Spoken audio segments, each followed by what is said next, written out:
I'm Perry Red. This is Socially Speaking.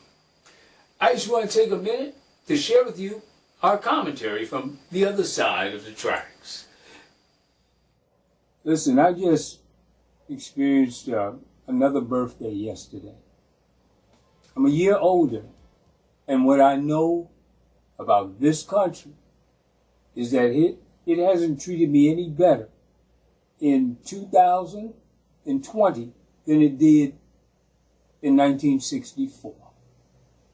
Now, in between there, I went to American schools, and I tried to get good grades and become a model citizen.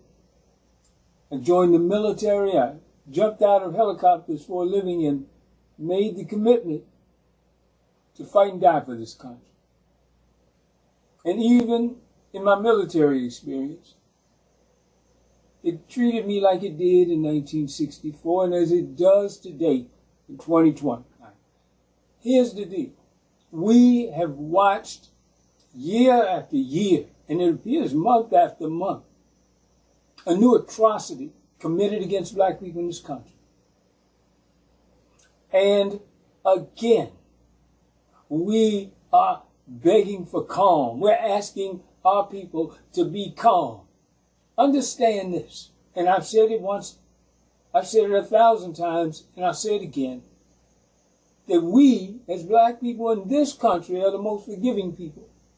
But you know what? It is because we want to survive. We're not the majority in this country. But survival doesn't mean complacency. Survival doesn't mean meekness. Survival doesn't mean that we will go along to get along. There are many Negroes who will, but here's the deal. For this country to progress in any way, shape, or form, we have to allow the races to die off. Unfortunately, races make new races, just like freedom fighters create new freedom fighters. And one man's perception of freedom is not the same as another man's perception of freedom. What I know right now is this, is that as I watch the video of Jacob Blake, or as I watch the video of George Floyd, or the video of Oscar Grant, or the video of Rodney King, I know that before them, there were many videos that were not shot, many videos that did not occur. There were many murders that have no witnesses. To my white allies in this country, my white fellow citizens, or even my white enemies, it is due season that we get this thing straight. I watched that 17-year-old white boy carry a firearm down the street because his elders told him to go restore law and order. Just know this, that law and order is in the eye of the beholder. Where black men are shot and killed when unarmed by authoritarian figures, there is no law. There is no order. And what I realize is this, is that we have people who are in positions of authority and power, people who are leaders in this country, people elected officials, who say, okay, nigga, just go back and be quiet. He's dead now. I reached this age. I don't even know how old I am, but I had a birthday yesterday. Folks on Facebook reminded me. And with that birthday, I realized this, that I made it to this age only by the grace of an almighty maker. I realized that I had been misled in the days when I used to pastor church, in the days when I was all good, or even in the days when I wasn't all good.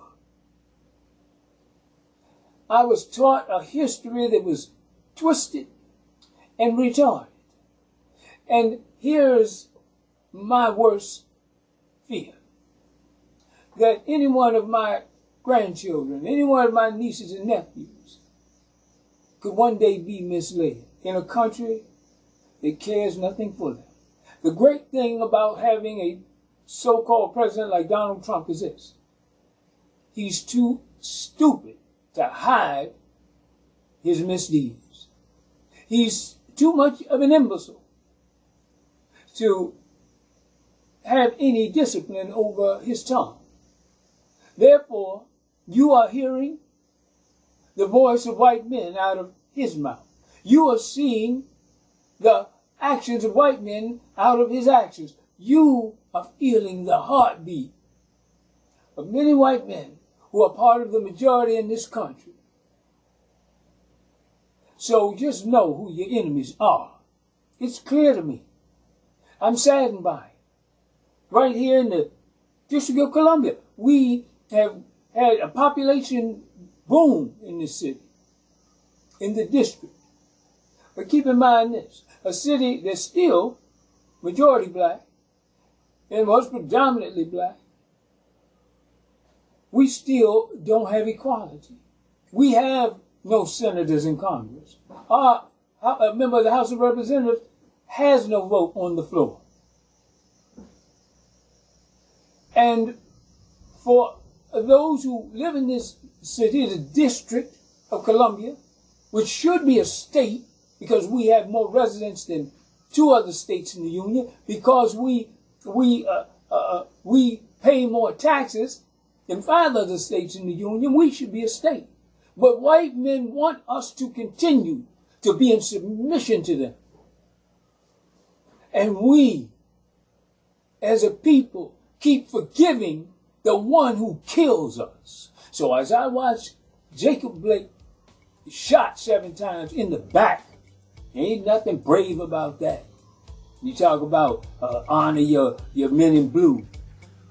This is the part of the game where I say kiss my ass. There is no honor when you protect people who kill other people.